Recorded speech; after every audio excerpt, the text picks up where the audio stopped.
ಆಕಾಶವಾಣಿ ಮಂಗಳೂರು ಕಿಸಾನ್ ವಾಣಿ.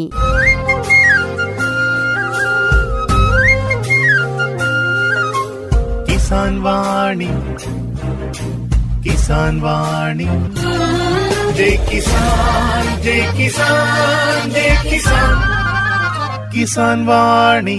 ಈ ಕಾರ್ಯಕ್ರಮದ ಪ್ರಾಯೋಜಕರು ಕೃಷಿ ಹಾಗೂ ರೈತ ಕಲ್ಯಾಣ ಸಚಿವಾಲಯ, ಭಾರತ ಸರ್ಕಾರ. ಪ್ರಧಾನಮಂತ್ರಿ ಕಿಸಾನ್ ಮಾನ್ಧನ್ ಯೋಜನೆ ಸಿಗುವುದು ಪೆನ್ಷನ್ನ ಆಸರೆಯು ಆಗದು ನಿರಾಸರೆ ಇನ್ನು ಸಿಗುವುದು ಸಂತಸದ ಕ್ಷಣವು ಕಳೆಯುವುದು ಸುಖದಿಂದ ವೃದ್ಧಾಪ್ಯ ರಕ್ಷಿತ ಆಗುವ ಅನ್ನದಾತ ಸುರಕ್ಷಿತ ಆಗುವ ಅನ್ನದಾತ.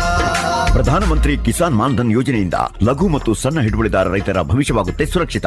60 ವರ್ಷ ವಯಸ್ಸಾದ ನಂತರ 3,000 ರೂಪಾಯಿಗಳ ಮಾಸಿಕ ಪೆನ್ಷನ್ ಖಚಿತ. 55ರಿಂದ 200 ರೂಪಾಯಿಗಳ ಮಾಸಿಕ ಶುಲ್ಕ ನೀಡಿ 18ರಿಂದ 40 ವರ್ಷ ತನಕ ರೈತರು ಪ್ರವೇಶಿಸಬಹುದು. ಈ ಅಂಶದಾನ ಯೋಜನೆಯಲ್ಲಿ ಸರ್ಕಾರ ನೀಡುತ್ತದೆ ಸಮಪಾಲು ಕೊಡುಗೆ. ಎಲ್ಲ ರೈತ ಬಾಂಧವರು ಈ ಸೇವೆಯ ಪ್ರಯೋಜನಕ್ಕಾಗಿ ಜನಸೇವಾ ಕೇಂದ್ರಕ್ಕೆ ಹೋಗಿ ಉಚಿತವಾಗಿ ತಮ್ಮ ಹೆಸರನ್ನು ನೋಂದಾಯಿಸಿಕೊಳ್ಳಿ. ಪ್ರಧಾನಮಂತ್ರಿ ಕಿಸಾನ್ ಮಾನ್ಧನ್ ಯೋಜನೆ ಅನ್ನದಾತರ ಪರಿಶ್ರಮಕ್ಕಾಗಿ ಈಗ, ಪೆನ್ಷನ್ನಿಂದ ಅವರ ಮನೆ ಸುರಕ್ಷಿತ. ಕೃಷಿ ಮತ್ತು ರೈತ ಕಲ್ಯಾಣ ಖಾತೆ ಭಾರತ ಸರ್ಕಾರದ ವತಿಯಿಂದ ಜನಹಿತಕ್ಕಾಗಿ ಜಾರಿ. ಇಂದಿನ ಕಾರ್ಯಕ್ರಮದಲ್ಲಿ ಪುತ್ತೂರಿನ ಶರಣ್ಯ ಗಗನ್ ಇವರೊಂದಿಗೆ ಅಡೆನಿಯಂ ಕೃಷಿಯ ಅನುಭವ ಕುರಿತು ಸಂದರ್ಶನ ಕೇಳೋಣ. ಇವರನ್ನು ಸಂದರ್ಶಿಸುವವರು ರಜನಿ ಭಟ್. ಕೃಷಿಕ ಬಾಂಧವರಿಗೆಲ್ಲ ನಮಸ್ಕಾರ.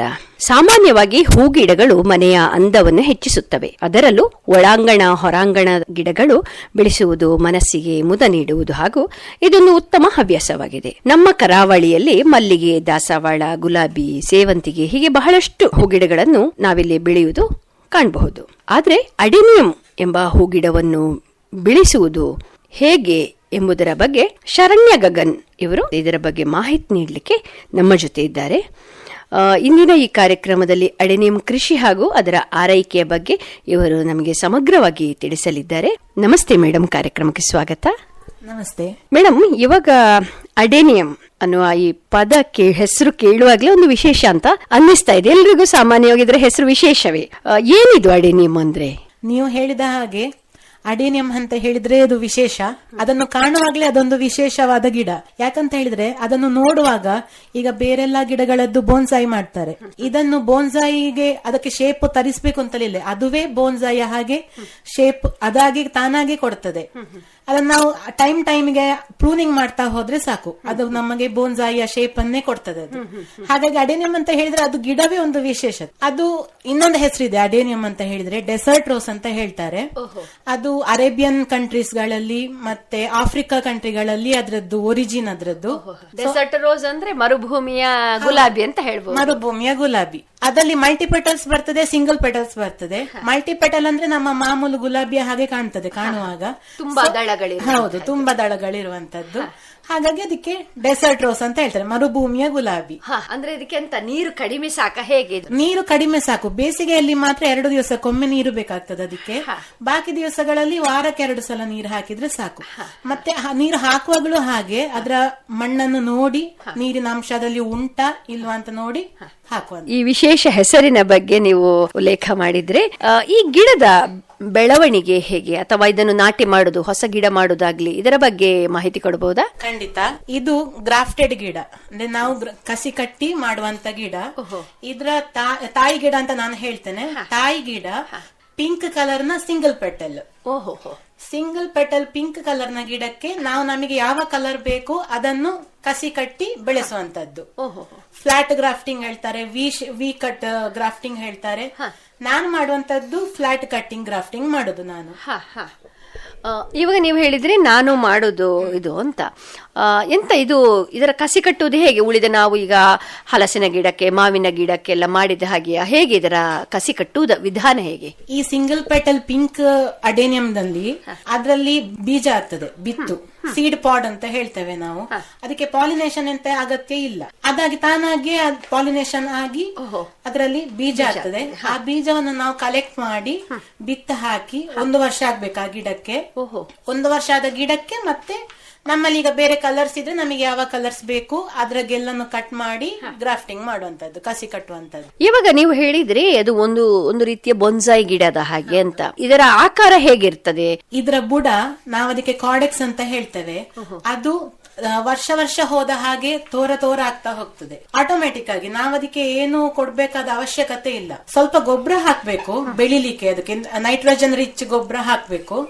ಅದು ವರ್ಷಕ್ಕೆ 3 ಸಲ ಹಾಕಿದ್ರೆ ಸಾಕು, ಅದು ತಾನಾಗಿಯೇ ದೊಡ್ಡ ಆಗ್ತಾ ಹೋಗ್ತದೆ. ಈ ಕಾರ್ಡೆಕ್ಸ್ ಅಂತ ನಾನೀಗ ಹೇಳಿದಲ್ಲ ಅದು. ಮತ್ತೆ ನಾವು ಪಾಟ್ ಅದಕ್ಕೆ ಸಣ್ಣ ಆಗ್ತದೆ ಗಿಡಕ್ಕೆ ಅಂತ ಅನಿಸಿದ್ರೆ ರೀಪಾಟ್ ಮಾಡ್ಬೇಕು. ರೀಪಾಟ್ ಮಾಡುವಾಗ ಮಣ್ಣಿನ ಅಡಿಯ ಭಾಗವನ್ನು ಸ್ವಲ್ಪ ಮೇಲಕ್ಕೆ ತಂದು, ಈಗ ಗಿಡ ಮಣ್ಣಿನ ಅಡಿಯಲ್ಲಿ ಒಂದು 2 ಇಂಚು ಇತ್ತು ಅಂತಂದ್ರೆ 1 ಇಂಚು ಮೇಲೆ ಬರಿಸಿ ಬರೀ 1 ಇಂಚು ಮಾತ್ರ ಮಣ್ಣಿನ ಅಡಿಯಾಗೆ ಹೋಗುವ ಹಾಗೆ ರೀಪಾಟ್ ಮಾಡ್ಬೇಕು. ರೀಪಾಟ್ ಮಾಡುವಾಗ ಕೂಡ ಅದ್ರ ಸೈಡ್ ಅಲ್ಲೆಲ್ಲ ಸ್ವಲ್ಪ ಸಪುರದ ಬೇರುಗಳು ಬಂದಿರ್ತದೆ. ಆ ಬೇರನ್ನು ಕಟ್ ಮಾಡಿ ಅದಕ್ಕೆ ಫಂಗಿಸೈಡ್ ಪೌಡರ್ ಉಂಟು, ಸಾಫ್ ಅಂತ ನಾನು ಯೂಸ್ ಮಾಡುವಂತದ್ದು. ಅದನ್ನು ಸ್ವಲ್ಪ ಪೇಸ್ಟ್ ಮಾಡಿ ಅದಕ್ಕೆ ಕಟ್ ಮಾಡಿದ ಜಾಗಕ್ಕೆ ಹಚ್ಚಿ 1-2 ಗಂಟೆ ಬಿಟ್ಟು ಅದು ಒಣಗಿದ ನಂತರ ರೀಪಾಟ್ ಮಾಡ್ಬೇಕು. ರೀಪಾಟ್ ಮಾಡುವಾಗ ಈ ಬುಡವನ್ನು ಸ್ವಲ್ಪ ಮಣ್ಣಿನಿಂದ ಮೇಲಕ್ಕೆ ಕಾಣುವ ಹಾಗೆ ಇಟ್ಟು ಮಣ್ಣು ಹಾಕಿದ್ರೆ. ಇವಾಗ ನೀವು ರೀಪಾಟ್ ನ ವಿಷಯ ಹೇಳಿದ್ರಿ, ಈಗ ಅದರ ಮೊದಲು ಒಂದು ಗಿಡ ನೆಡ್ತಿದ್ರೆ ಪಾಟಿಂಗ್ ಮಿಕ್ಸ್ ಯಾವ ರೀತಿ ಇರಬೇಕು? ಅಡೇನಿಯಮಿಗೆ ಮರಳು ಮಿಶ್ರಿತ ಮಣ್ಣು ತುಂಬಾ ಯೋಗ್ಯವಾದಂತ, ಡೆಸರ್ಟ್ ಅಲ್ಲಿ ಇರುವಂತದ್ದು. ಸೊ ಹೀಗೆ ಇಲ್ಲದೆ ಅದು ಇಲ್ಲ, ಮರಳಿಲ್ಲದೆ ಅಡೇನಿಯಂ ಇಲ್ಲ. ಕೆಂಪು ಮಣ್ಣು, ನಮ್ಮ ಮಾಮೂಲಾಗಿ ನಾವು ಗಾರ್ಡನಿಗೆ ಯೂಸ್ ಮಾಡೋ ಕೆಂಪು ಮಣ್ಣು, ಕಾಂಪೋಸ್ಟ್, ಅದು ಕಿಚನ್ ವೇಸ್ಟ್ ನ ಕಾಂಪೋಸ್ಟ್ ಈಗ ಎಲ್ರು ಮಾಡ್ತಾರೆ, ಅದು ಆಗಿರ್ಬೋದು. ಎರೆಹುಳ ಗೊಬ್ಬರ, ವರ್ಮಿ ಕಾಂಪೋಸ್ಟ್ ಹೇಳ್ತಾರೆ, ಅದನ್ನು ಹಾಕ್ಬೋದು.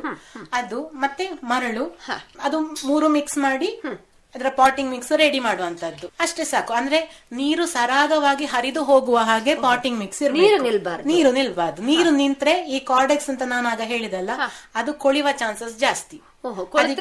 ಕೊಳ್ದ್ರೆ ಹೋಯ್ತು. ಅದಕ್ಕೆ ಫಂಗಸ್ ಅಟ್ಯಾಕ್ ಆಗ್ತದೆ ನೀರ್ ಅದ್ರಲ್ಲಿ ತುಂಬಾ ನಿಂತ್ರೆ. ಅಂದ್ರೆ ಈ ಅಡೇನಿಯಂ ಹೇಳುದು ಸಕ್ಯುಲೆಂಟ್ ವೆರೈಟಿ. ಅದರ ಬುಡದಲ್ಲಿ ಕಾರ್ಡೆಕ್ಸ್ ಅಲ್ಲಿ ನೀರು ಶೇಖರಣೆ ಮಾಡಿರ್ತದೆ. ಅಂದ್ರೆ ಮರುಭೂಮಿಯಲ್ಲ, ಒಂಟೆಯನ್ನೆಲ್ಲ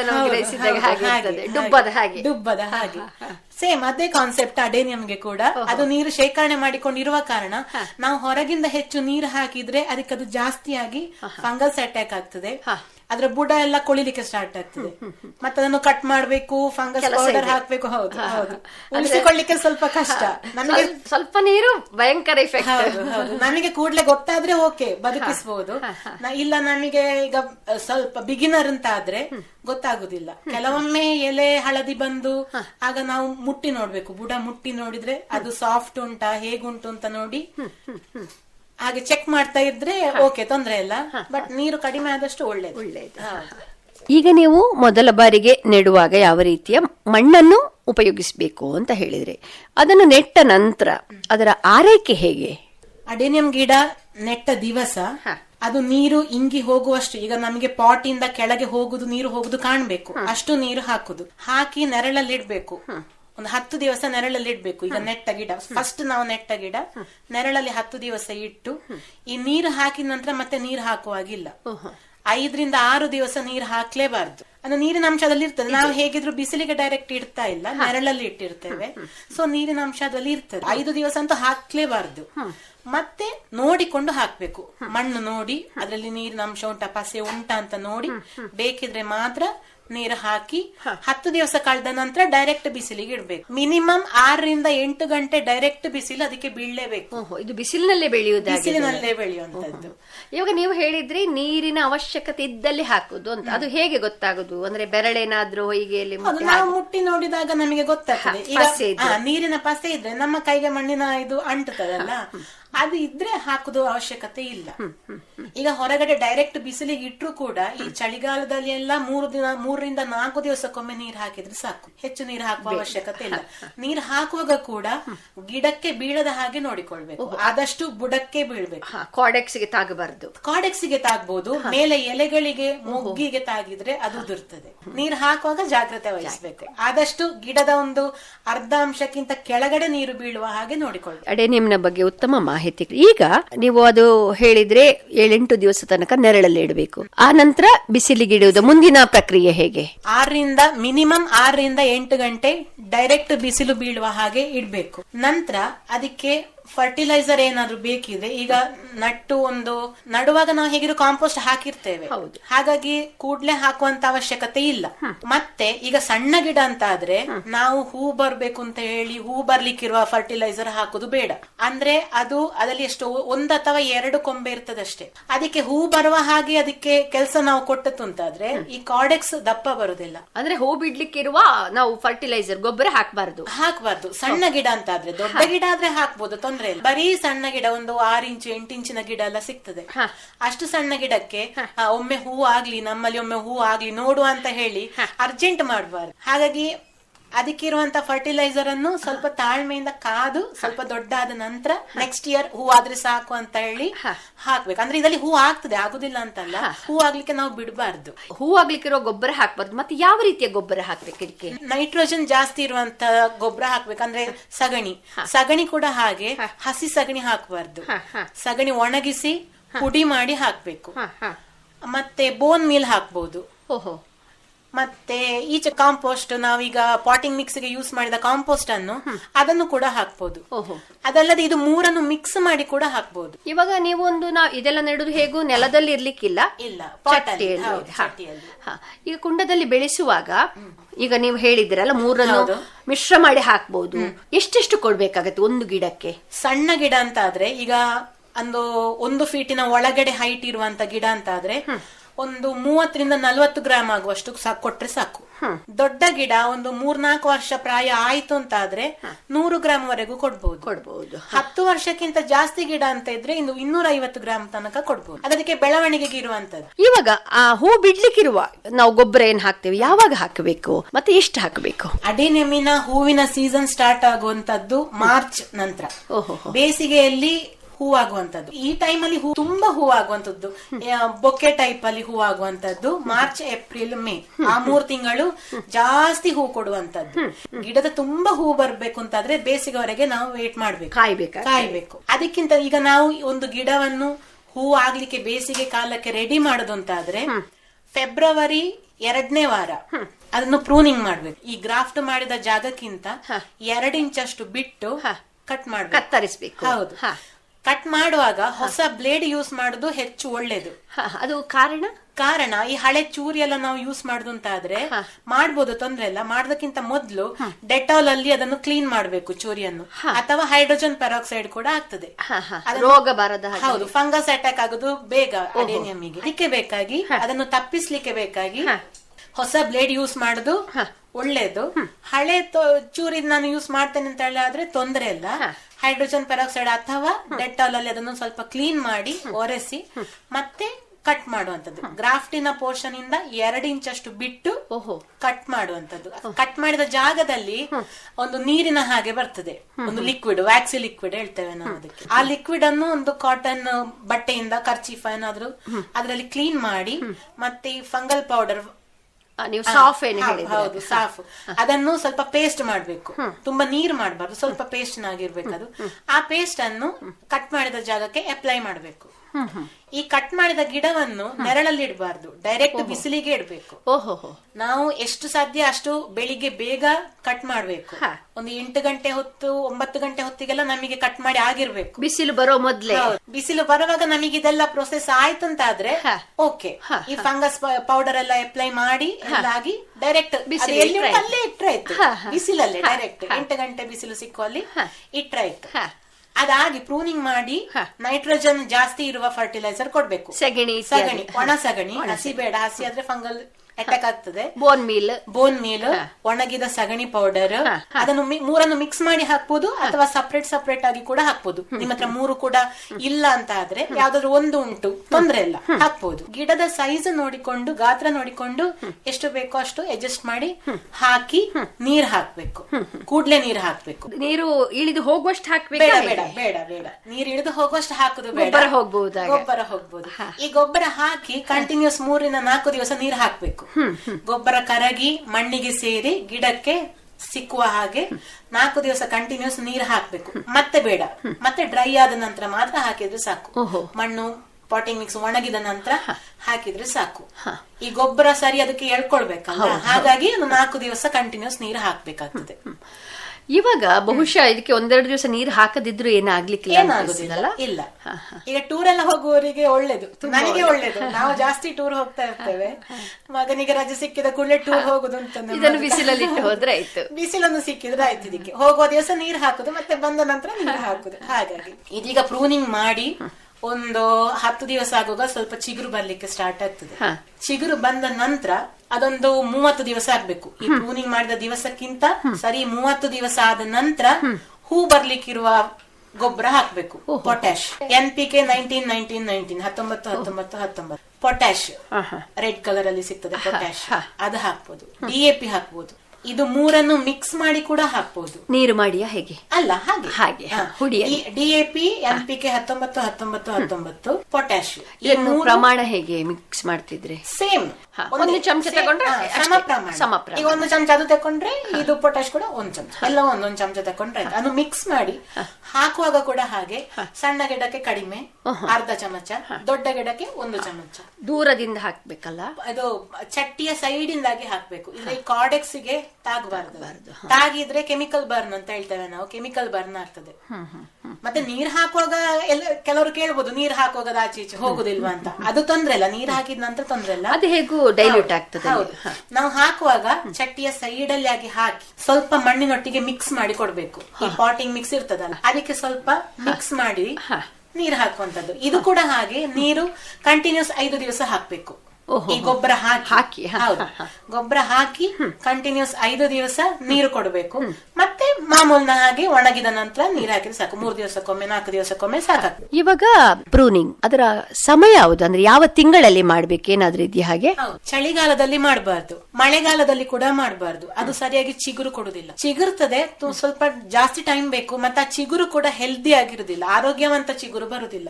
ಸಣ್ಣ ಸಣ್ಣ ಚಿಗುರು ಬರ್ತದೆ ಅಷ್ಟೇ, ಸ್ವಲ್ಪ ಪಾಪ ಆಗಿರ್ತದೆ ಗಿಡ. ಆ ಚಿಗುರು ಕೂಡ ಹಾಗೆ ಸ್ವಲ್ಪ ಪಾಪ ಆಗಿರ್ತದೆ. ಹೆಲ್ದಿಯಾಗಿ ಚಿಗುರು ಬರ್ಬೇಕು ಅಂತ ಆದ್ರೆ ಫೆಬ್ರವರಿ 2ನೇ ವಾರದ ನಂತರವೇ ಪ್ರೂನಿಂಗ್ ಮಾಡ್ಬೇಕು, ಕಟ್ ಮಾಡ್ಬೇಕು. ಅಂದ್ರೆ ಆಗ ಸ್ವಲ್ಪ ಚಳಿ ಕಡಿಮೆ ಆಗಿರ್ತದೆ. ಬೇಸಿಗೆ ಸ್ಟಾರ್ಟಿಂಗ್ ಅಂತ ಹೇಳ್ಬೋದು, ನಮ್ಮ ಇಲ್ಲಿ ಮಂಗಳೂರು ಕಡೆ ಎಲ್ಲ ಬೇಸಿಗೆ ಸ್ಟಾರ್ಟ್ ಅಂತ ಹೇಳ್ಬೋದು ಫೆಬ್ರವರಿ 2ನೇ ವಾರ ನಂತರ. ಸೊ ಫೆಬ್ರವರಿ 2ನೇ ವಾರದಲ್ಲಿಯೇ ಪ್ರೂನಿಂಗ್ ಮಾಡುವಂತದ್ದು. ಮತ್ತೆ ಕೆಲವೊಮ್ಮೆ ಮಾಡ್ಬೇಕಾಗಿ ಬರ್ತದೆ, ಕಟ್ ಮಾಡ್ಬೇಕಾಗಿ ಬರ್ತದೆ. ಯಾಕಂತ ಹೇಳಿದ್ರೆ ಅದಕ್ಕೆ ಕೆಲವು ಫಂಗಸ್ ಅಟ್ಯಾಕ್ ಆಗುವಂತದ್ದು, ಅದು ಮೆತ್ತಗಾಗ್ತದೆ ಗೆಲ್ಲು, ಎಲೆ ಎಲ್ಲ ಹಳದಿ ಹಳದಿ ಆಗ್ಲಿಕ್ಕೆ ಸ್ಟಾರ್ಟ್ ಆಗ್ತದೆ. ಆಗ ನೋಡಿಕೊಳ್ಬೇಕು ನಾವು, ಕಾರ್ಡೆಕ್ಸ್ ಮೆತ್ತಗಾಗಿದ ಅಥವಾ ಗೆಲ್ಲು ಎಲ್ಲಿಯಾದ್ರೂ ಮೆತ್ತಗಾಗಿದ ಅಂತ ನೋಡಿಕೊಳ್ಬೇಕು. ಕೆಲವೊಮ್ಮೆ ಈ ಎಲೆ ಹಳದಿಯಾಗಿ ಉದುರುವಂತದ್ದು ಕಾಮನ್. ಮಳೆಗಾಲ ಮುಗ್ದು ಬಿಸಿಲು ಬರುವಾಗ ಹಾಗಾಗ್ತದೆ. ಈ ಚಳಿಗಾಲದಲ್ಲಿ ಕೂಡ ಹಾಗೆ, ರಾತ್ರಿ ಹಿಮ ಇರ್ತದೆ, ಹಿಮ ಎಲೆಯಲ್ಲಿ ಕೂತ್ಕೊಂಡಿರ್ತದೆ. ಬಿಸಿಲು ಬರುವಾಗ ಹಾಗಾಗ್ತದೆ. ಬೇರೆ ಗಿಡಗಳಿಗೂ ಸಹ ಹಾಗಾಗ್ತದೆ, ನಮ್ಮ ಅಡಿಕೆ ಮರಕ್ಕೂ ಹಾಗಾಗ್ತದೆ. ಹೌದು, ಸೇವಂತಿಗೆಗೂ ಹೇಳ್ತಾರೆ ಬೆಳಿಗ್ಗೆ ಎದ್ದ ಕೂಡಲೇ ನೀರು ಹಿಡಿಬೇಕು ಅಂತ. ಹಾಗೆ ಇದಕ್ಕೂ ಕೂಡ ಹಾಗೆ, ಹಿಮದ ಒಂದು ಇದಕ್ಕೆ ಬೇಕಾಗಿ ಎಲ್ಲವೂ ಫಂಗಸ್ ಅಟ್ಯಾಕ್ ಆಗಿಯೇ ಹಾಗಾಗ್ಬೇಕು ಅಂತ ಇಲ್ಲ. ವೆದರಿನ ಕಂಡೀಷನ್ ಮೇಲೆ ಕೂಡ ಅದು ಅವಲಂಬಿತವಾಗಿರುತ್ತೆ. ಇವಾಗ ಫೆಬ್ರವರಿ ಟೈಮ್ ಅಲ್ಲಿ ನಾವು ಕಟ್ ಮಾಡಿದ ನಂತರ ಅದರಲ್ಲಿ ಏನು ಚಿಗುರು ಬಂದು ಹೂ ಬರ್ತದ ಹೇಗೆ? ಈ ಕಟ್ ಮಾಡಿದ ನಂತರ 5ನೇ ದಿವಸಕ್ಕೆ ಸಣ್ಣ ಸಣ್ಣ ಚಿಗುರು ಬರ್ಲಿಕ್ಕೆ ಸ್ಟಾರ್ಟ್ ಆಗ್ತದೆ. ಆ ಚಿಗುರು ಸರಿಯಾಗಿ ಹೂ ಬರುವ ಸ್ಟೇಜಿಗೆ ತಲುಪಬೇಕಂತಾದ್ರೆ 1 ತಿಂಗಳು ಬೇಕು. ಕಟ್ ಮಾಡಿ 30 ದಿವಸಕ್ಕೆ ಹೂ ಬರ್ಲಿಕ್ಕಿರುವ ಗೊಬ್ಬರ ಹಾಕುದು ನಾನು ಆಗ ಹೇಳಿದಾಗೆ. ಅದಾದ ನಂತರ ಮೊಗ್ಗು ಬರ್ಲಿಕ್ಕೆ ಸ್ಟಾರ್ಟ್ ಆಗ್ತದೆ. ಅದರ ಟೈಮ್ ಬೇಸಿಗೆ, ಅದರ ಟೈಮ್ ಹೂ ಆಗುವಂತ ಟೈಮ್ ಬೇಸಿಗೆ. ಹೌದು, ಬೇಸಿಗೆಯಲ್ಲಿ ನೀವು ಬೇರೆ ಗೊಬ್ಬರ ಹಾಕದಿದ್ರು ತೊಂದ್ರೆ ಇಲ್ಲ. ಈಗ ಈ ಪೊಟ್ಯಾಶ್ NPK ಹಾಕದಿದ್ರು ತೊಂದ್ರೆ ಇಲ್ಲ, ಸೂರ್ಯನ ಬಿಸಿಲಿನಲ್ಲೇ ಬಿಸಿಲು ಮಾತ್ರ ಬೇಕಷ್ಟ. ಇದಕ್ಕೆ ನೀರು ಬಹಳ ಕಡಿಮೆ ಅಂತ ಹೇಳಿದ್ರಿ. ಹಾಗಿದ್ರೆ ನಮ್ಮ ಮಳೆಗಾಲದಲ್ಲಿ ಇದನ್ನು ಯಾವ ರೀತಿ ರಕ್ಷಿಸಬಹುದು? ಮಳೆಗಾಲದಲ್ಲೇ ನಮಗೆ ಜಾಸ್ತಿ ಕೆಲಸ ಇರುವಂತದ್ದು ಅಡೇನಿಯಮಿಗೆ. ಬೇಸಿಗೆಯಲ್ಲಿ ನಮಗೇನು ತಲೆ ಬಿಸಿ ಇಲ್ಲ, ಬಿಸಿಲಲ್ಲಿ ಇಟ್ಟಿತ್ತು ನಾವು ನಮ್ಮಷ್ಟಕ್ಕೆ ಇದ್ರೂ ತೊಂದ್ರೆ ಇಲ್ಲ, ಅದು ಅದರಷ್ಟಕ್ಕೆ ಬೆಳೀತದೆ, ಹೂ ಆಗ್ತದೆ. ಮಳೆಗಾಲದಲ್ಲಿ ಸಣ್ಣ ಗಿಡ ಅಂತ ಆದ್ರೆ ಅದನ್ನು ಮಳೆಯ ನೀರು ಬೀಳದ ಜಾಗಕ್ಕೆ ನಾವು ಇಡ್ಬೇಕು. ಮಳೆ ಬೀಳಲೇಬಾರ್ದು. ಮಳೆ ಬಿದ್ರೆ ಅದಕ್ಕೆ ನೀರು ಜಾಸ್ತಿ ಆಗಿ ಅದು ಕೊಳಿಲಿಕ್ಕೆ ಸ್ಟಾರ್ಟ್ ಆಗ್ತದೆ. ಅದ್ರ ಗೆಲ್ಲು ಅಷ್ಟೇ, ಕಾರ್ಡೆಕ್ಸ್ ಕೂಡ ಅಷ್ಟೇ, ಬುಡ ಕೂಡ ಅಷ್ಟೇ. ಅಂದ್ರೆ ನೀರು ಅದಕ್ಕೆ ಜಾಸ್ತಿ ಆಗ್ತದೆ. ಸಣ್ಣ ಗಿಡಕ್ಕಂತೂ ಕೇಳುದೇ ಬೇಡ, ಅದನ್ನು ಮಳೆಗಿಟ್ರೆ ಅದು ಹೋದ್ದೆ ಲೆಕ್ಕದಿಂದ ಹೊರಗೆ ಅಂತ ಹೇಳ್ತಾರಲ್ಲ ಹಾಗೆ. ಸ್ವಲ್ಪ ನೀರು ತಾಗದಿದ್ರೆ ಒಳ್ಳೇದು. ಮತ್ತೆ ಮಳೆಗಾಲದಲ್ಲಿ ತಿಂಗಳಿಗೊಮ್ಮೆ ಆದ್ರೂ ಸಹ ಈ ಸಾಫ್ ಫಂಗಿಸೈಡ್ ಪೌಡರ್ ಅನ್ನು 1 ಲೀಟರ್ ನೀರಿಗೆ 1 ಸ್ಪೂನ್, ಟೀ ಸ್ಪೂನ್ ಅಲ್ಲಿ, ಸಣ್ಣ ಸ್ಪೂನ್ ಅಲ್ಲಿ 1 ಸ್ಪೂನ್ ಹಾಕಿ ಅದಕ್ಕೆ ಹಾಕ್ಬೇಕು, ಬುಡಕ್ಕೆ ಹಾಕ್ಬೇಕು. ನೀರು ಬೀಳದ ಜಾಗದಲ್ಲಿ ಇಟ್ಟಾಗ ಈ ಸಾಫನ್ನು ನಾವು 1 ಲೀಟರ್ ನೀರಿಗೆ 1 ಚಮಚ ಹಾಕ್ಬೇಕು. ಎಷ್ಟು ಪ್ರಮಾಣ ಹಾಕ್ಬೇಕಾಗತ್ತೆ ಇದಕ್ಕೆ? 1 ಗ್ಲಾಸ್, ಸಣ್ಣ ಗ್ಲಾಸ್ ಅಲ್ಲಿ 1 ಗ್ಲಾಸ್ 1 ಗಿಡಕ್ಕೆ. ಒಂದು ಸಾಮಾನ್ಯ 1 ಲೀಟರ್ ಅಂದ್ರೆ 10 ಗಿಡಕ್ಕೆ ಬರ್ಬೋದಾ? ಬರ್ಬೋದು. ಸಣ್ಣ ಗ್ಲಾಸ್ ಅಲ್ಲಿ 1 ಗ್ಲಾಸ್ ಹಾಕಿ ಅದು ತಿಂಗಳಿಗೆ ಒಮ್ಮೆ ಆದ್ರೂ ಹಾಕ್ಲೇಬೇಕು ಕಂಪಲ್ಸರಿ. ಬಿಸಿಲು ಕಡಿಮೆ ಇರುವ ಕಾರಣ. ಹೌದು, ಬಿಸಿಲು ಕಡಿಮೆ, ಮಳೆಗೆ ಹವಾಮಾನವೇ ತಂಪಿರ್ತದೆ. ಮಳೆಗಾಲದಲ್ಲಿ ಯಾವುದೇ ಗೊಬ್ಬರ ಕೊಡಬಾರ್ದು. ಮಳೆಗಾಲದಲ್ಲಿ ಅಷ್ಟೇ, ಚಳಿಗಾಲದಲ್ಲಿಯೂ ಅಷ್ಟೇ ಯಾವುದೇ ಗೊಬ್ಬರವನ್ನು ಹಾಕಬಾರ್ದು. ಮತ್ತೆ ಮಳೆಗಾಲದಲ್ಲಿ ಆರ್ಗ್ಯಾನಿಕ್ ಫರ್ಟಿಲೈಸರ್ ಅಂತ ಹಾಕ್ತಾರೆ, ಈ ಸಗಣಿ ಅದು ಎಲ್ಲ, ಅದಂತೂ ಹಾಕ್ಲೇಬಾರ್ದು. ಬೇಗ ಫಂಗಸ್ ಅಟ್ಯಾಕ್ ಆಗ್ತದೆ. ಬಿಸಿಲಿಗೆ ಅದು ಅಡ್ಜಸ್ಟ್ ಆಗ್ತದೆ, ಅದಕ್ಕೆ ಬಿಸಿಲೇ ಬೇಕಾಗುವಂತದ್ದು. ಸೊ ಮಳೆಗಾಲದಲ್ಲಿ ಆರ್ಗ್ಯಾನಿಕ್ ಫರ್ಟಿಲೈಸರ್ ಹಾಕಬಾರ್ದು. ಮತ್ತೆ ಫಂಗಸ್ ಪೌಡರ್ ಸಾಫ್ ಹಾಕ್ಲೇಬೇಕು, ಕಂಪಲ್ಸರಿ ಹಾಕ್ಬೇಕು. ಶಿಲೀಂಧ್ರ ಬಾರದಾಗೆ ತಡೆಗಟ್ಟುತ್ತದೆ. ಹೌದು ಹೌದು.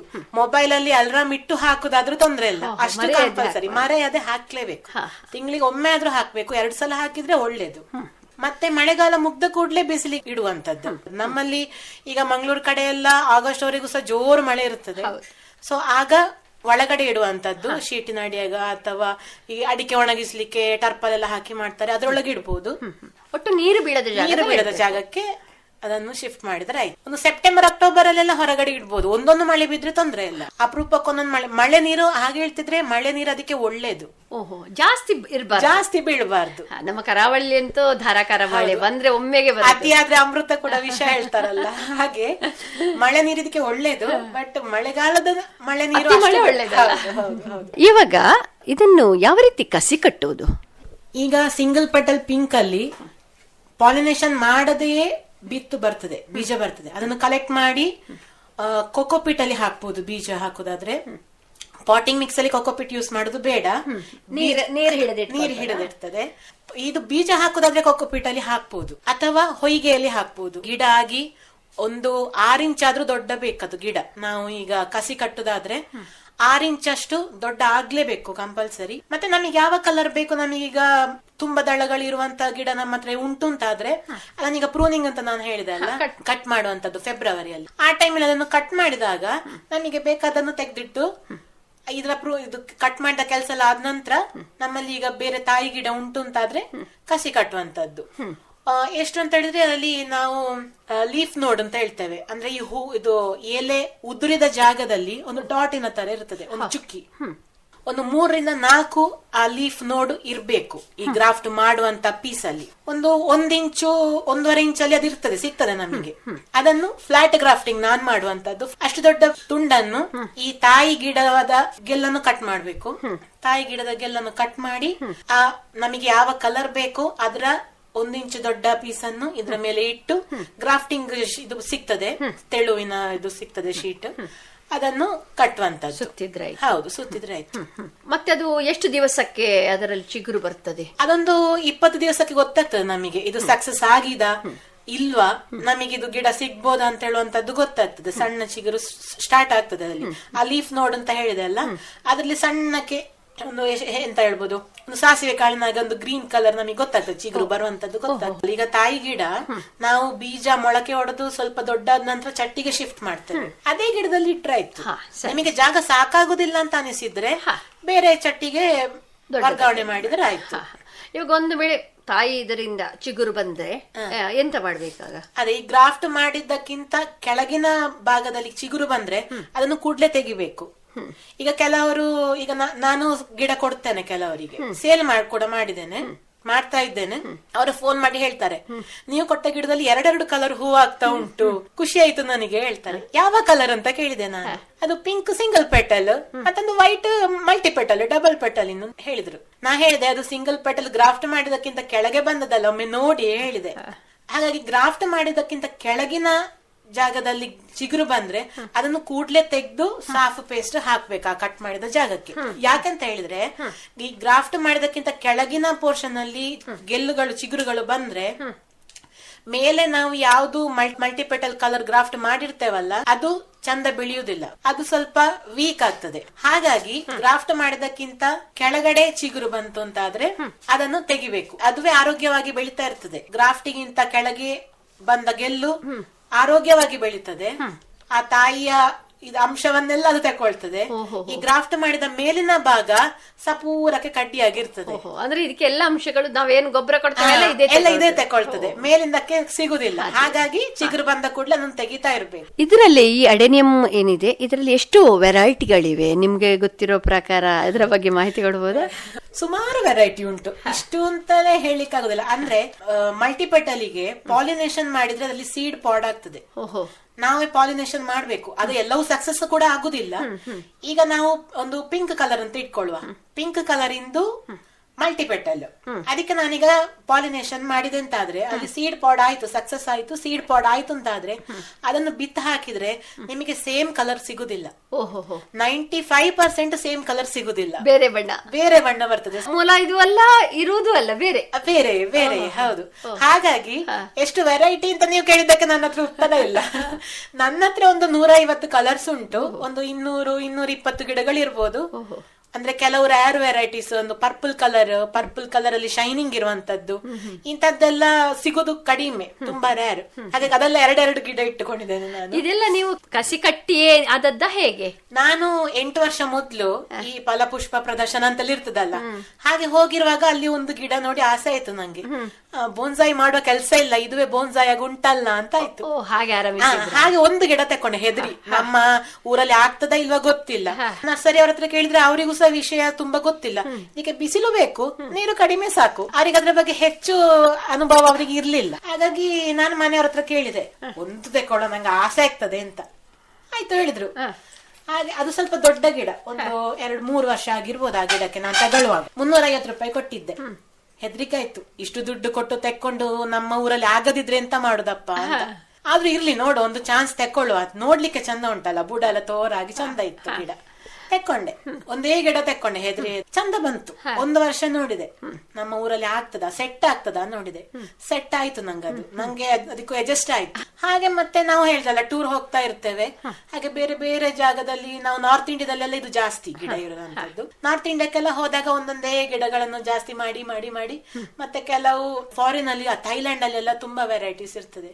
ನಾವು ಒಮ್ಮೆ ಥೈಲ್ಯಾಂಡ್ ಟೂರ್ ಹೋಗಿರುವಾಗ ಒಂದು 2 ಗಿಡ ಅಲ್ಲಿಂದ ಆಸೆ ಮಾಡಿ ತಂದೆ. ಬರುವಾಗ ಏರ್ಪೋರ್ಟ್ ಅಲ್ಲಿ ಬಿಡ್ತಾರೆ ಅಂತ ಹೆದರಿಕೆ ಇತ್ತು, ತಕೊಂಡು ಹೋಗ್ಬಾರ್ದು ಅಂತ ಹೇಳಿದ್ರೆ ವೇಸ್ಟ್ ಆಯ್ತಲ್ಲ. ಹಾಗೆ 2 ಗಿಡವನ್ನು ಬಟ್ಟೆ ಎಡೆಯಲ್ಲಿ ಎಲ್ಲ ಇಟ್ಟು ತಂದೆ. ಅದು ಅಲ್ಲಿ ಪರ್ಪಲ್ ಶೇಡ್ ಶೈನಿಂಗ್ ಇರುವಂತದ್ದು ಹೇಳಿದೆ ಅಲ್ಲ, ಅದು ನಾನು ಬ್ಯಾಂಕಾಕ್ ಇಂದ ತಂದದ್ದು. ಮತ್ತೆ ಇಲ್ಲಿ ಎಲ್ಲ ನಾರ್ತ್ ಇಂಡಿಯಾ ಟೂರ್ ಎಲ್ಲ ಹೋಗಿರುವಾಗ ಹಾಗೆಲ್ಲ ಕಲೆಕ್ಟ್ ಮಾಡಿ ಮಾಡಿ ಈಗ ಅದೇ 150 ಕಲರ್ಸ್ ಆಗ್ಬೋದು ಅಂದಾಜು. ನೀವು ಕಸಿ ಕಟ್ಟಿದ್ದು ಎಷ್ಟು ಸಕ್ಸಸ್ ಆಗಿದೆ? ಶುರುವಿನ ಫಸ್ಟ್ ವರ್ಷ ಅಂದ್ರೆ ನಂಗೆ ಆನ್ಲೈನ್ ನಾನು ಬೈ ಮಾಡ್ಲಿಕ್ಕೆ ಅಂತ ಹೋದಾಗ ಸ್ವಲ್ಪ ಮೋಸ ಮಾಡ್ತಾರೆ ಅಲ್ಲಿ ಆನ್ಲೈನ್ ಅಲ್ಲಿ. ನನಗೆ ಹಾಗೆ ಮೋಸ ಆಯ್ತು. ಅಂದ್ರೆ ನಾನು 10 ಬೇರೆ ಬೇರೆ ಕಲರ್ಸ್ ಇದು ಆರ್ಡರ್ ಕೊಟ್ಟಿದ್ದೆ. ಎಷ್ಟು ಒಂದು 200 ರೂಪಾಯಿ ಒಂದು ಗಿಡಕ್ಕೆ ಹೇಳಿದ್ರು. ಆಯ್ತು ಅಂತ ಹೇಳಿ ಕೊಟ್ಟೆ. ನನಗೆ 10 ಗಿಡಕ್ಕೆ 10 ಗಿಡ ಬಂತು. ಆದ್ರೆ 2 ಕಲರ್ ಎಲ್ಲ, ಒಂದು ರೆಡ್ ಮತ್ತೊಂದು ವೈಟ್. ಎಲ್ಲ 10 ಗಿಡದ್ರಲ್ಲಿ ಸಹ ವೈಟ್ ರೆಡ್ ಮಾತ್ರ ಅದು. ಬೇರೆ ಅದಲ್ಲಿ ಯೆಲ್ಲೋ ಕಲರ್ ಇತ್ತು, ಯೆಲ್ಲೋದಲ್ಲಿ ಪಿಂಕ್ ಶೇಡ್ ಇಂದೆಲ್ಲ ಇತ್ತು. ನಾನು ಸೆಲೆಕ್ಟ್ ಮಾಡಿದಲ್ಲಿ ಯಾವ್ದು ಬರ್ಲಿಲ್ಲ. ನಾನು ಹೇಳಿದೆ, ನಾನ್ ಸೆಲೆಕ್ಟ್ ಮಾಡಿದ ಕಲರ್ಸ್ ಯಾವ್ದು ಬರ್ತಾ ಇಲ್ಲಲ್ಲ ಅಂತ. ಮತ್ತೆ ಅವರದ್ದು ಸುದ್ದಿ ಇಲ್ಲ. ಹಾಗೆ ನಾನು ಆಲೋಚನೆ ಮಾಡಿ, ನಾನೇ ಗ್ರಾಫ್ಟಿಂಗ್ ಸ್ಟಾರ್ಟ್ ಮಾಡಿದ್ರೆ ಹೇಗೆ, ಮೋಸ ಆಗುವಂತದ್ದಿಲ್ಲ. ನಾನೇ ಗ್ರಾಫ್ಟ್ ಮಾಡುವಂತದ್ದು, ಹೂ ಆಗ್ಲಿಕ್ಕೆ ಸ್ಟಾರ್ಟ್ ಆದ ನಂತರ ಕೊಡುವಂತದ್ದು. ಯಾರಾದ್ರೀಗ ಕೇಳಿದ್ರೆ ನನಗೆ ಬೇಕು ಹೇಳಿದ್ರೆ ಸರಿ, ನಿಮ್ಮಲ್ಲಿ ಇರ್ತದೆ. ಹೌದು, ನಮ್ಮಲ್ಲಿ ಇರ್ತದಲ್ಲ. ನಾನು ಆನ್ಲೈನ್ ಅಲ್ಲಿ ಕೂಡ ಕಳಿಸ್ತೇನೆ, ಈಗ ಪೋಸ್ಟ್ ಅಥವಾ ಕೊರಿಯರ್ ಅಲ್ಲಿ ಕೂಡ ಕಳಿಸ್ತೇನೆ. ಇಲ್ಲದ್ರೆ ಮನೆಗೆ ಬಂದು ತಗೊಳ್ಳೋರು ತುಂಬಾ ಜನ ಇದ್ದಾರೆ. ನಮ್ಮ ಇಲ್ಲಿ ದಕ್ಷಿಣ ಕನ್ನಡದವರೆಲ್ಲ ಮನೆಗೆ ಬಂದು ತಗೊಳ್ತಾರೆ. ಬೇರೆ ಊರಿನವರು ಕೂಡ ಹಾಗೆ ಶಿರಸಿಯಿಂದ ಬರ್ತಾರೆ. ಬೇರೆ ರಾಜ್ಯಕ್ಕೂ ಕೂಡ ಕಳಿಸಿದ್ದೇನೆ ನಾನು ಕೊರಿಯರ್ ಮೂಲಕ. ಚೆನ್ನೈ, ಮಹಾರಾಷ್ಟ್ರ, ಡೆಲ್ಲಿ ಎಲ್ಲ ಕಳಿಸಿದ್ದೇನೆ. ಕೆಲವರು ಅವರ ಫ್ರೆಂಡ್ಸ್ ಮುಖಾಂತರ ಗೊತ್ತಾಗಿ ಫಾರಿನ್ ಅಲ್ಲಿರೋರು ಕೂಡ ಇಲ್ಲಿ ಊರಿಗೆ ಬಂದಿರುವಾಗ ಬಂದು ಬೇಕು ಅಂತ ಹೇಳಿ ತಕೊಂಡೋಗಿದ್ದಾರೆ. ಹಾಗೆ ನನ್ನಲ್ಲಿ ಗಿಡ ಫಾರಿನ್ ಅಲ್ಲಿ ಸಹ ಉಂಟು, ಅದೊಂದು ಹೆಮ್ಮೆ ನನಗೆ. ಅಂದ್ರೆ ಎಂತ ಇದು, ಇದರ ಕಸಿ ಕಟ್ಟುವುದು ಕಷ್ಟವಾ ಹೇಗೆ? ಕಷ್ಟ ಅಲ್ಲ, ಈಗ ಕಸಿ ಕಟ್ಟುವ ವಿಧಾನ ನಮಗೆ ಸರಿ ಗೊತ್ತಿದ್ರೆ ತೊಂದ್ರೆ ಇಲ್ಲ. ನನಗೇನ ಆಕ್ಚುಲಿ ಅದರ ಕಸಿ ಕಟ್ಟುವ ವಿಧಾನ ಗೊತ್ತಿರ್ಲಿಲ್ಲ. ಹೀಗೆ ಫ್ಲಾಟ್ ಗ್ರಾಫ್ಟಿಂಗ್ ಮಾಡೋದೆಲ್ಲ ಗೊತ್ತಿತ್ತು. ನಾನು ನರ್ಸರಿಯಲ್ಲಿ ನೋಡಿದಾಗ ಅವರು ಹೇಳಿದ್ರು ನಾನು ಗ್ರಾಫ್ಟ್ ಮಾಡುದು ಅದೆಲ್ಲ ಹೇಳಿದ್ರು. ಮತ್ತೆ ನಾನು ಗೂಗಲ್ ಅಲ್ಲೆಲ್ಲ ಸರ್ಚ್ ಮಾಡಿದೆ ಹೇಗೆ ಗ್ರಾಫ್ಟಿಂಗ್ ಮಾಡುದು ಅಂತ. ನನಗೆ ಕಸಿ ಕಟ್ಟಿ ಅನುಭವ ಇರ್ಲಿಲ್ಲ. ಮತ್ತೆ ಎಂತಕ್ಕೊಂದು ಟ್ರೈ ಮಾಡುವ ಇರ್ಲಿ ಅಂದ್ರೆ ಸಿಂಗಲ್ ಪೆಟಲ್ ಇದು ಬಿತ್ತು ಆಗಿತ್ತು, ಬೀಜ ಆಗಿತ್ತು.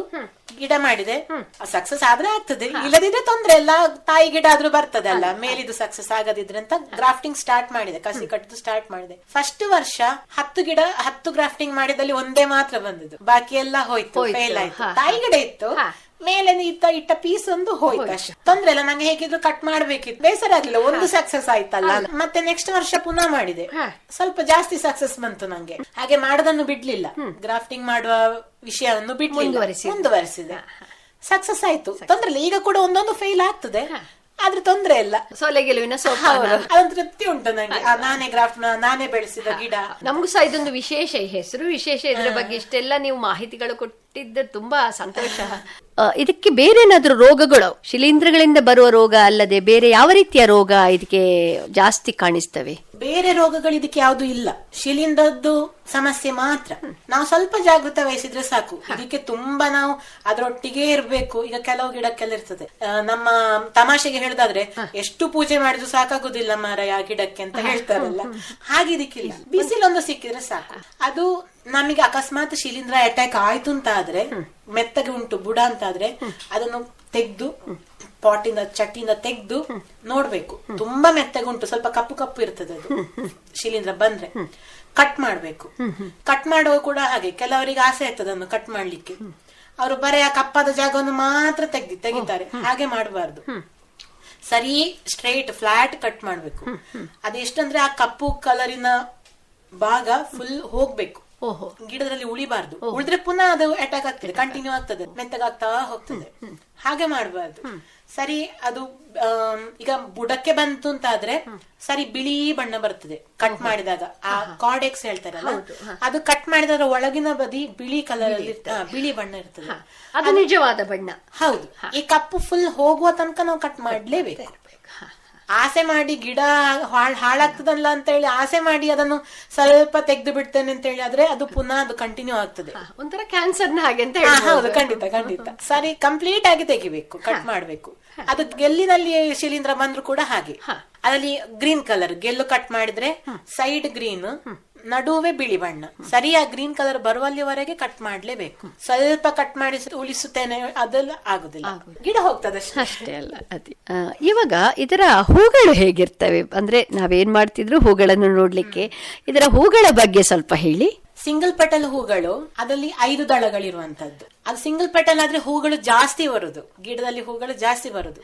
ಈಗ ಈ ತಾಯಿ ಗಿಡಕ್ಕೆ ಪಿಂಕ್ ಸಿಂಗಲ್ ಪೆಟಲ್ ಹೇಳಿದೆ ನಾನು, ಅದಲ್ಲದೆ ಬೇರೆ ಕಲರ್ಸ್ ಕೂಡ ಸಿಂಗಲ್ ಪೆಟಲ್ ಉಂಟು. ಬಿಳಿ ಉಂಟು, ಕೆಂಪು ಬಣ್ಣದಲ್ಲಿ ಸ್ವಲ್ಪ ವೈಟ್ ಶೇಡ್, ಆ ತರ ಎಲ್ಲ ಸುಮಾರು ಕಲರ್ಸ್ ಉಂಟು ಸಿಂಗಲ್ ಪೆಟಲ್. ಅದನ್ನೆಲ್ಲ ಆದ್ರೆ ತಾಯಿ ಗಿಡಕ್ಕೆ ಯೂಸ್ ಮಾಡುದಿಲ್ಲ ಯಾರು ಕೂಡ. ಇದು ಈ ಪಿಂಕ್ ಶೇಡ್ ಇಂದು ಮಾತ್ರ ತಾಯಿ ಗಿಡಕ್ಕೆ ಯೂಸ್ ಮಾಡುವಂತದ್ದು. ಹೌದು. ಮತ್ತೆ ತುಂಬಾ ದಳಗಳಿರುವಂತದ್ದು ಹೇಳಿದಾಗೆ ನಮ್ಮ ಮಾಮೂಲು ಗುಲಾಬಿ ತರವೇ ಕಾಣ್ತದೆ, ತುಂಬಾ ಚಂದ ಅದು ಹೂ. ಬಹಳಷ್ಟು ಬಣ್ಣಗಳಲ್ಲಿ ಇರಬಹುದು. ಹೌದು. ಈಗ ನಾನೊಂದು ಉದಾಹರಣೆ ಕೊಡ್ತೇನೆ. ಪ್ಲೇನ್ ಬಿಳಿ ಬಣ್ಣ, ಬರೇ ಬಿಳಿ, ಹಾಲಿನ ಹಾಗೆ ಬಿಳಿ ಬಣ್ಣ. ಬಿಳಿ ಬಣ್ಣದ ಇನ್ನೊಂದು ಬಿಳಿ ಬಣ್ಣದ ಹೂವಲ್ಲಿ ಅದರ ದಳಗಳ ಬಾರ್ಡರ್ ಅಲ್ಲಿ ಪಿಂಕ್ ಲೈನ್, ಇನ್ನೊಂದು ಬಿಳಿ ದಳಗಳಲ್ಲಿ ಮಧ್ಯದಲ್ಲಿ ಪಿಂಕ್ ಶೇಡ್. ಕಾಣಲಿಕ್ಕೆ ಬಿಳಿ, ಆದ್ರೆ ವ್ಯತ್ಯಾಸ ಹೌದು. ಬಿಳಿಯಲ್ಲಿ ಒಂದು 10-15 ವೆರೈಟಿ ಶೇಡ್ಸ್ ಉಂಟು. ಬಿಳಿಯಲ್ಲಿ ಹಳದಿ ಶೇಡ್ ಇರುವಂತದ್ದು, ಆಕರ್ಷಕ ಬಣ್ಣಗಳು. ಹೌದು.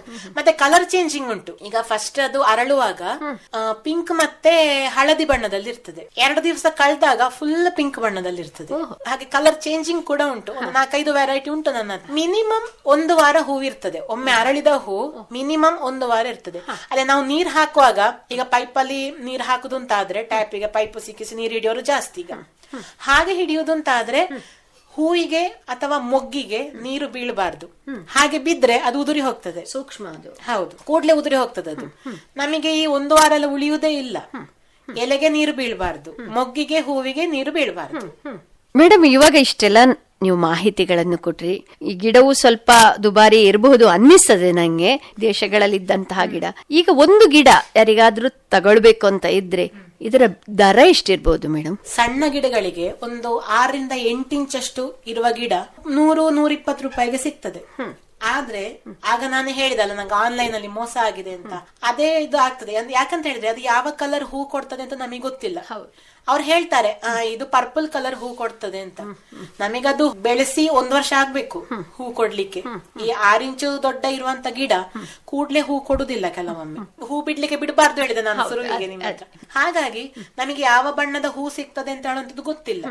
ಆದಷ್ಟು ಹೂವು ಆಗ್ಲಿಕ್ಕೆ ಪ್ರಾರಂಭ ಆದಂತ ಗಿಡಗಳನ್ನು ನಾವು ತಕೊಳ್ಳೋದು ಒಳ್ಳೇದು. ಹೌದು, ಆ ಹೂವು ಆಗ್ಲಿಕ್ಕೆ ಶುರು ಆದಂತದ್ದು ಸ್ವಲ್ಪ 1 ವರ್ಷದ ಗಿಡ ಅಂತ ಆದ್ರೆ ಸ್ವಲ್ಪ ಹೈಟ್ ಇರ್ತದೆ, ಒಂದು 10 ಇಂಚು 1 ಫೀಟ್ ಅಷ್ಟು ಹೈಟ್ ಇರ್ತದೆ ಅದು.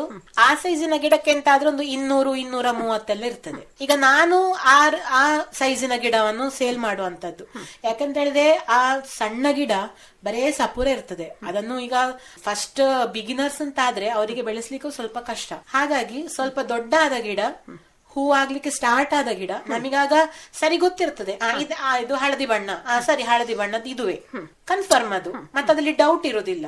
ಹಾಗಾಗಿ ಹೂ ಸ್ಟಾರ್ಟ್ ಆದ ನಂತರವೇ ನಾನು ಸೇಲ್ ಮಾಡುವಂತದ್ದು. ಅದು 200-230-250 ಪರ್ಪಲ್ ಕಲರ್ ಶೈನಿಂಗ್ ಎಲ್ಲ ಹೇಳಿದೆ ನಾನು, ಅದೆಲ್ಲ ಕಾಸ್ಟ್ಲಿ. 250 ಮಿನಿಮಮ್ ಇರ್ತದೆ ದೊಡ್ಡ ಗಿಡಕ್ಕೆ. ಸಣ್ಣ ಗಿಡ ಕೆಲವೊಮ್ಮೆ ಆನ್ಲೈನ್ ಅಲ್ಲೆಲ್ಲ ಸಣ್ಣ ಗಿಡ ಕೊಡ್ತಾರೆ, ಅದು 6 ಇಂಚು ಸೈಜ್ ಅಂತ ಹೇಳ್ತಾರೆ. ಅದು ನಮ್ಮ ಬೆರಳಷ್ಟು ಕೂಡ ತೋರ ಇರುವುದಿಲ್ಲ. ಅದು ಬೆಳೆಸ್ಲಿಕ್ಕೆ, ಅದು ದೊಡ್ಡ ಮಾಡ್ಲಿಕ್ಕೆ ಸ್ವಲ್ಪ ಕಷ್ಟ ಅಷ್ಟು ಸಣ್ಣ ಗಿಡಗಳನ್ನು. ಹಾಗಾಗಿ ತೆಕ್ಕೊಳ್ಳುವಾಗ ಸ್ವಲ್ಪ ದೊಡ್ಡ ಗಿಡವನ್ನೇ ತೆಕ್ಕೊಂಡ್ರೆ ನಮಗೆ ಸುಲಭ. ಅದು ಬಹುಶಃ ವರ್ಷ ಹೋದಾಗೆ ಅದರ ದರ ಹೆಚ್ಚಾಗ್ತಾ ಹೋಗ್ಬಹುದಲ್ಲ. ಗಿಡ ಬೆಳವಣಿಗೆ ಆದ ಹಾಗೆ ದರ ಕೂಡ ಜಾಸ್ತಿ ಆಗ್ತಾ ಹೋಗ. ಈಗ ಒಂದು ವೇಳೆ ಯಾರಿಗಾದ್ರೂ ಹೊಸದಾಗಿ ಆರಂಭಿಸಬೇಕು ಅಂತ ಇದ್ರೆ ಅವರು ಗಮನಿಸಬೇಕಾದ ಅಂಶಗಳು ಯಾವುವು ಅಂತ ಹೇಳ್ತೀರಾ? ಮೇನ್ ಆಗಿ ಬಿಸಿಲು. ಅವರ ಗಾರ್ಡನ್ ಅಲ್ಲಿ ಬಿಸಿಲು ಬೀಳುವಂತ ಜಾಗ ಉಂಟು ಅಂತ ಆದ್ರೆ ಅಲ್ಲಿ ಖಂಡಿತವಾಗಿಯೂ ಅಡೆನಿಯಂ ಬೆಳೆಸಬಹುದು. ಮತ್ತೆ ಮಳೆಗಾಲದಲ್ಲಿ ಅದನ್ನು ಶಿಫ್ಟ್ ಮಾಡುವಂತದ್ದು, ಇದೆಲ್ಲ ಅವರಿಗೆ ಕಿರಿಕಿರಿ ಆಗುದು ಅಂತಾದ್ರೆ ಅವರು ಬೆಳೆಸಲಿಕ್ಕೆ ಹೋಗುದೇ ಬೇಡ. ಈಗ ಕೆಲವರಿಗೆ ಒಂದು ಗಿಡ ತಂದು ಒಂದು ಜಾಗದಲ್ಲಿ ನೆಟ್ರೆ ಮತ್ತೆ ಅಲ್ಲೇ ಇರ್ಬೇಕದು, ಆಚೆ ಈಚೆ ಮಾಡ್ಲಿಕ್ಕೆ ಇಲ್ಲ. ಅದಕ್ಕೆ ನೀರ್ ಹಾಕುದು, ಗೊಬ್ಬರ ಹಾಕುದು, ಮುಗೀತು. ಹಾಗೆ ಮಾಡಿದ್ರೆ ಆಗುದಿಲ್ಲ. ಮಳೆಗಾಲದಲ್ಲಿ ನೀರು ಬೀಳದ ಹಾಗೆ ಒಳಗಡೆ ಇಡ್ಬೇಕು, ಮಳೆಗಾಲ ಮುಗ್ದಾಗ ಬಿಸಿಲಿಗೆ ಇಡ್ಬೇಕು. ಅಂತದ್ದೆಲ್ಲ ಮಾಡ್ಲಿಕ್ಕೆ ರೆಡಿ ಇರ್ತಾರೆ ಅಂತ ಆದ್ರೆ ಖಂಡಿತವಾಗಿ ಬೆಳೆಸಬಹುದು, ಏನೋ ಕಷ್ಟ ಇಲ್ಲ. ಒಂದು ಸಾಫ್ ಫಂಗಿಸೈಡ್ ಪೌಡರ್ ಒಂದು ಮನೇಲಿ ಇದ್ರೆ ಆಯ್ತು, ರೆಡಿ. ಬೇರೆ ಯಾವುದೇ ಕೆಲಸ ಇಲ್ಲ, ಕಷ್ಟವೂ ಇಲ್ಲ. ಆರಂಭದಲ್ಲಿ ಎಷ್ಟು ದೊಡ್ಡ ಪಾಟ್ ನಲ್ಲಿ ಅದು ಹಾಕಬೇಕಾಗುತ್ತೆ? ಒಂದು 6-8 ಇಂಚಿನ ಪಾಟ್ ಸಾಕು. ಮತ್ತೆ ಅದು ಕಾರ್ಡೆಕ್ಸ್ ಸೈಜ್ ದೊಡ್ಡ ಆದ ಹಾಗೆ ನಾವು ರೀಪಾಟ್ ಮಾಡ್ಬೇಕು. ಆದ್ರೂ ದೊಡ್ಡದಾದಂತಹ ಪಾಟ್ ಬೇಕು ಅಂತ ಇಲ್ಲ ಅಂತ ಅನ್ನಿಸ್ತದೆ ನಂಗೆ. ಇಲ್ಲ, ಅದು ಪ್ರಾಯ ಆದ ಹಾಗೆ ದೊಡ್ಡ ಪಾಟ್ ಬೇಕು, ಒಂದು 16 ಇಂಚವರೆಗೂ ಬೇಕು. ಅಂದ್ರೆ ಕಾರ್ಡೆಕ್ಸ್ ತುಂಬಾ ದಪ್ಪ, ಹಾಗಾಗಿ 16 ಇಂಚು ಪಾಟ್ ತನಕ ಬೇಕಾಗ್ತದೆ ದೊಡ್ಡ ಗಿಡ. ಒಂದು 10 ವರ್ಷ ಎಲ್ಲ ಆದ ನಂತರ. ಇದರ ಆಯುಷ್ಯ ಎಷ್ಟು? ಆಯಸ್ಸು ನಾನೊಂದು 60 ವರ್ಷದ ಗಿಡ ನೋಡಿದ್ದೇನೆ. ಇದರ ಕಾರ್ಡೆಕ್ಸ್ ತುಂಬಾ ದಪ್ಪ ಇತ್ತು. ಅದನ್ನೊಂದು ಟಬ್ಬಿನಲ್ಲಿ ಇಟ್ಟಿದ್ರು ಮಾಮೂಲು. ನಿಮ್ಮಲ್ಲಿ ಈಗ ಎಷ್ಟು ವರ್ಷದ ಗಿಡ ಉಂಟು? ನನ್ನಲ್ಲಿ ಅದಕ್ಕೊಂದು 14-15 ವರ್ಷ ಆಗಿರ್ಬೋದು. ಅಡೆನಿಯಂನ ಬಗ್ಗೆ ಬಹಳಷ್ಟು ಮಾಹಿತಿಗಳನ್ನು ಕೊಟ್ರೆ, ಇವಾಗ ಯಾರಿಗಾದ್ರೂ ಇದರ ಬಗ್ಗೆ ಹೆಚ್ಚಿನ ಮಾಹಿತಿಗಳು ಬೇಕಿದ್ದಲ್ಲಿ ತಮ್ಮ ದೂರವಾಣಿ ಸಂಖ್ಯೆ ಹೇಳಬಹುದು? 97-407-50-167. ತುಂಬಾ ಸಂತೋಷ. ಅಡೆನಿಯಂ ಎಂಬ ವಿಶೇಷ ಗಿಡದ ಬಗ್ಗೆ ಬಹಳಷ್ಟು ಮಾಹಿತಿಗಳನ್ನು ಹಂಚಿಕೊಂಡ್ರೆ ತಮಗೆ ಧನ್ಯವಾದಗಳು. ಧನ್ಯವಾದಗಳು. ಇದುವರೆಗೆ ಪುತ್ತೂರಿನ ಶರಣ್ಯ ಗಗನ್ ಅವರೊಂದಿಗೆ ಸಂದರ್ಶನ ಕೇಳಿದಿರಿ. ಸಂದರ್ಶನ ನಡೆಸಿಕೊಟ್ಟವರು ರಜನಿ ಭಟ್. ನಿರ್ದೇಶನ ಪಿವಿ ಪ್ರಶಾಂತ್ ಕುಮಾರ್. ಸರ್ವಶ್ರೇಷ್ಠ ರೈತನ ಬಹುಮಾನ ದೊರೆಯುತ್ತದೆ ಹರಿಯಣ್ಣಗೆ. ಇನ್ನು ಎಲ್ಲಿವರಿಗೆ ನಿಮ್ಮ ಸಫಲತೆಯ ಗುಟ್ಟಿನ ಹೇಳಿ. ನನ್ನ ರೈತ ಬಾಂಧವರೇ, ಈಗ ನೀವು ಸಹ ಉತ್ತಮ ಬೆಳೆಯನ್ನು ಬೆಳೆಯಬಹುದು. ಅದು ಹೇಗೆ? ಹೇಗೆಂದ್ರೆ ಯಾವಾಗ ಯಾವುದೇ ಸಮಸ್ಯೆ ಬಂದಲ್ಲಿ ತಕ್ಷಣ 1-800-180-1551 ಕರೆ ಮಾಡಿ. ಇದು ಯಾರ ನಂಬರ್ ಅಣ್ಣ? ರೈತರ ಕಾಲ್ ಸೆಂಟರ್ದು. ಇಲ್ಲಿ ಕೃಷಿಯ ಎಲ್ಲಾ ಸಮಸ್ಯೆಗಳಿಗೆ ವಿಶೇಷಜ್ಞರು ಉತ್ತರ ಹೇಳ್ತಾರೆ. ಅಲ್ಲಣ್ಣ, ವಿಶೇಷಜ್ಞರು ಅಲ್ಲಿ ಯಾವಾಗೂ ಕೂತಿರ್ತಾರೇನು? ಕೂತಿರ್ತಾರಣ್ಣ. ವರ್ಷದ 365 ದಿನಾಲೂ ಸಿಗ್ತಾರೆ. ಅದು ಸಹ ಬೆಳಗಿನ ಜಾವ 6ರಿಂದ ರಾತ್ರಿ 10 ಗಂಟೆವರೆಗೂ. ಆದ್ರಣ್ಣ, ಬಳತ್ತಿನವರೆಗೂ ಮಾತಾಡಿದ್ರೆ ದುಡ್ಡು ಹೆಚ್ಚತ್ತಲ್ವಾ? ಯಾವ ಖರ್ಚು ಇಲ್ಲ. ಮೊಬೈಲ್ ಅಥವಾ ಬೇರೆ ಫೋನ್ ನಿಂದ ರೈತರ ಕಾಲ್ ಸೆಂಟರ್ಗೆ ಉಚಿತವಾಗಿ ಕರೆ ಮಾಡಿ. ಸಲಹೆಗೂ ದುಡ್ಡಿಲ್ಲ. ನಿಜವಾಗ್ಲೂ. ರೈತ ಬಾಂಧವರಿಗೆ ಕೃಷಿಯ ಸಮಸ್ಯೆಗಳಿಗಾಗಿ ನಿಮ್ಮ ಭಾಷೆಯಲ್ಲಿ ತಕ್ಷಣವೇ ಪರಿಹಾರವನ್ನು ಪಡೆಯಲು ಭಾರತಾದ್ಯಂತ ಯಾವುದೇ ಫೋನ್ ನಿಂದ ರಾಷ್ಟ್ರೀಯ ಹೆಲ್ಪ್ ಲೈನ್ ನಂಬರ್ 1-800-180-1551 ಉಚಿತವಾಗಿ ಕರೆ ಮಾಡಿ. ರೈತರ ಗೆಳೆಯ, ರೈತರ ಕಾಲ್ ಸೆಂಟರ್. ಈ ಕಾರ್ಯಕ್ರಮದ ಪ್ರಾಯೋಜಕರು ಕೃಷಿ ಹಾಗೂ ರೈತ ಕಲ್ಯಾಣ ಸಚಿವಾಲಯ, ಭಾರತ ಸರ್ಕಾರ. ಇದು ಇಂದಿನ ಕಿಸಾನ್ ವಾಣಿ ಕಾರ್ಯಕ್ರಮ. ಇನ್ನು ನಿಮ್ಮ ಭೇಟಿ ಮುಂದಿನ ಕಾರ್ಯಕ್ರಮದಲ್ಲಿ. ಅಲ್ಲಿಯವರೆಗೆ ನಮಸ್ಕಾರ.